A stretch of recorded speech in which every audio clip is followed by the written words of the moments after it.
থেকে এনাদেরকে বের করা।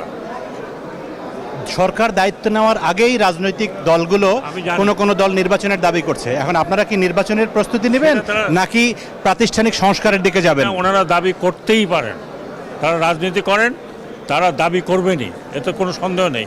কিন্তু ওনাদেরকে বুঝতে হবে যে ওনারা এই 15-20 বছর কিচ্ছু করতে পারেন নাই। কারা করেছে? ছোট ছোট বাচ্চারা করেছে, তারা ব্লাড দিয়েছে। ওনারা জেলে গেছেন ঠিকই, অত্যাচারিত হয়েছে, রক্ত এরা দিয়েছে রাস্তায় এবং সফলতা এনেছে। এবং সফলতা এনেছে। কাজে এটা ছিনতাই করার কোনো কারণ নেই। দেশটা যতক্ষণ পর্যন্ত ওই পরিস্থিতিতে না আসে, জনগণ যদি আস্থা না রাখতে পারে পলিটিক্যাল পার্টির উপরে, এবং পলিটিক্যাল পার্টি যদি বিহেভ না করে, আমরা তো দেখলাম একটা এত বড় ঐতিহ্যবাহী পার্টি যার এত ইতিহাস, গ্লোরিফাইড ইতিহাস, কোথায় গেছে পার্টি এখন? এখন কাউকে আমি খুঁজেও পাই না। আমি জিজ্ঞেস করলাম যে অমুক কোথায়, বলে